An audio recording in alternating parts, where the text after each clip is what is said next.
Creative HD শোয়ের সমস্ত ঘটনা, স্থান, চরিত্র কাল্পনিক।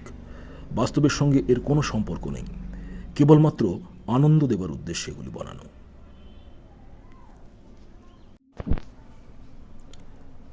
আজকের গল্প সেই এটিএম। সমগ্র কাহিনী, পরিকল্পনা ও রূপায়ণে হিরণ্ময়। সেই এটিএম। গভীর রাত, ঘড়িতে তখন 2:15। জল খেতে উঠল তমগ্ন। তপসিয়ার এই বিথিকা অ্যাপার্টমেন্টের 19 নম্বর ফ্ল্যাটে একাই থাকে তমগ্ন। জল খেয়ে আবার শুয়ে পড়ল সে। 8 তলায় তার ফ্ল্যাট। কিছুক্ষণ এপাশ ওপাশ করেও ঘুম আসলো না তমগ্নর। উঠে পড়ল সে। না, এখন আর ঘুম আসবে না। তার চেয়ে বরঞ্চ ব্যালকনিতে যাওয়া যাক। ব্যালকনিটা খুব সুন্দর, একেবারে দক্ষিণমুখী। সবসময় সেখানে হাওয়া ফুরফুর করে। এটা তমগ্নর খুব প্রিয় একটা জায়গা। অফিস থেকে ফিরে অনেকটা সময় সেখানে কাটায়। একদিকে ফাঁকা মাঠ, পুকুর, আর পূব দিকে বাজার মোড়। তার ফ্ল্যাট থেকে সোজাসুজি পূব দিকে তাকালেই এটিএমটা চোখে পড়ে। সারা দিন কত মানুষ আসে এই এটিএমে, টাকা তুলে নিয়ে যায়। একটি 4 মিনার ধরিয়ে সেই দিকে তাকিয়ে রইল সমীরণ। ফুরফুরে হাওয়া আর 4 মিনারের ধোঁয়ায় এক অদ্ভুত মাদকতা তৈরি করছিল। সে গান ধরল, হাওয়া মেঘ সরায়ে ফুল ঝরায়ে ঝিরি ঝিরি এলে বহিয়া খুশিতে ভরেছে লগন আজ ওঠে মন ভরিয়া। হঠাৎ এটিএমটার দিকে নজর পড়ল তখন। দেখল একটা ভবঘুরে পাগলা এটিএমটার সামনে ঘোরাফেরা করছে। তার হাতে একটা বস্তা বা ওই জাতীয় কিছু একটা রয়েছে। সে বারবার এটিএমটার সামনে আসছে, মুখ দিয়ে বিড়বিড় করে কি সব বলছে, আবার চলে যাচ্ছে। একে আগে তো কখনো দেখেনি তমগ্ন। বেশি কিছু না ভেবে শুয়ে পড়ল সে। পরের দিন সে একটু তাড়াতাড়ি শুয়ে পড়েছিল। হঠাৎ তার ঘুমটা ভেঙে গেল। তার মনে হতে লাগলো কিছু একটা শক্তি তাকে যেন টানছে ওই ব্যালকনির দিকে। সে উঠে দরজা খুলে দাঁড়ালো, ব্যালকনির কাছে আসলো। চোখ গেল এটিএমটার দিকে। তমগ্ন দেখল সেই পাগলাটা এটিএম এর সামনে তেমনই ভাবেই ঘুরছে। ঘড়িতে তখন ঠিক রাত 2:30। কিন্তু তার বস্তাটা গেল কোথায়? মনে মনে ভাবছে। তখনই সে দেখল পাগলাটা এটিএম এর দরজা ঠেলে ভেতরে ঢুকলো। দূর থেকে স্পষ্ট দেখল তমগ্ন বস্তাটা এটিএম এর ভেতরে রাখা আছে, আর পাগলাটা গিয়ে বস্তার মুখ খুলে দুহাত দিয়ে কাগজ নেড়ে নেড়ে তুলছে, আবার ছেড়ে দিচ্ছে। সেগুলি বস্তাতেই পড়ছে। গভীর রাতে সারা জগৎ সংসার যখন ঘুমাচ্ছে, তখন একটা পাগল উন্মত্তের মতো কাগজ ঘেটে আনন্দ করছে। যত সব পাগল! এরকম কত পাগলকেই তো সে দেখে রাস্তায়, নোংরাগুলোতে। এতে আর আশ্চর্য হওয়ার কি আছে? তমগ্নরও কোনো কাজ নেই, মাঝরাত্রিরে ব্যালকনি থেকে একটা পাগলের পাগলামি দেখছে। নিজেই নিজেকে বিদ্রুপ করে সে শুয়ে পড়ল।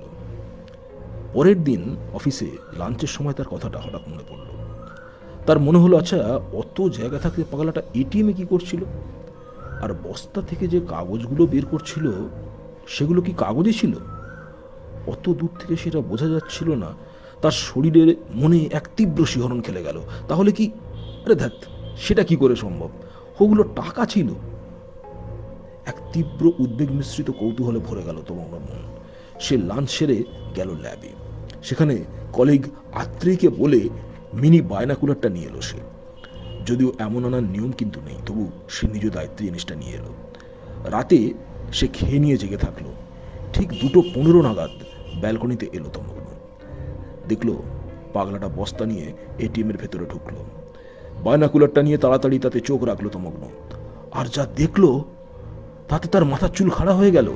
সারা শরীরের প্রতিটা রোমকূপ খাড়া হয়ে গেল।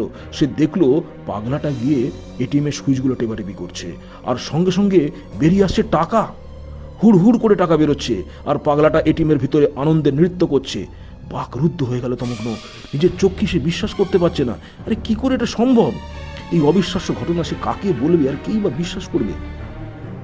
এরপর আর কিছু ভাবে তার আগেই পাগলাটা তুলে নিয়ে নৃত্য করতে করতে খুশিতে ডগমগ হয়ে চলে গেল। তমগ্নর আর সেই রাতে ঘুম এলো না। সে শুধু ভাবতে লাগলো কি করে এটা সম্ভব। পরের দিনটা রবিবার ছিল। সে প্রথমে ভাবলো কথাটা কাউকে বলবে না। সে নিজেই পাগলা চলে যাওয়ার পর এটিএম টিপে দেখবে আলিবাবার মতো ঘটনা তার জীবনেও ঘটে কিনা। কিন্তু পর মুহূর্তে তার সিসিটিভির কথা মনে পড়ল। আর তাছাড়া শিক্ষিত ছেলে হয়ে এরকম বেআইনিভাবে টাকা সে নিতে যাবেই বা কেন? তাই সে ঠিক করলো ওই অ্যাপার্টমেন্টে তার প্রতিবেশী বন্ধু অম্লানদাকে কথাটা বলবে। তাই করলো সে। অম্লানদা প্রথমে তার কথাটা বিশ্বাস না করলেও অবশেষে রাজি হলো তার সাথে গিয়ে ব্যাপারটা দেখবে। তাই 2টোর সময় তারা নিচে নেমে এটিএমটার একটু দূরে আড়ালে অপেক্ষা করতে লাগলো। সেই পাগলাটা আবার এসে এটিএমে ঢুকলো, একইভাবে সুইচগুলো টিপলো, টাকা হুড়হুড় করে বেরোতে লাগলো আর সে বস্তায় ভরতে লাগলো। তমগ্ন ও অম্লান দুজনেই ছুটে পাগলটাকে ধরতে গেল। কিন্তু কি আশ্চর্য, কেউ যেন তাদের শক্ত করে জাপটে ধরে রেখেছে। অদ্ভুত এক শক্তি তাদেরকে যেতে দিল না, নড়তেও দিল না। অনেক চেষ্টা করেও তারা এতটুকু এগোতে পারল না। পাগলটা তাদের সামনে দিয়ে নাচতে নাচতে বস্তা ভর্তি টাকা নিয়ে রাতের অন্ধকারে মিলিয়ে গেল। এরপর কখনো সেই পাগলাকে আর এটিএমের সামনে দেখা যায়নি। পুরো ঘটনাটি আজও তমগ্নর কাছে এক বিস্ময়, যার কোনো ব্যাখ্যা নেই। বিস্ময়কর পৃথিবীতে এমন অনেক ঘটনা ঘটে যার কোনো ব্যাখ্যাই নেই।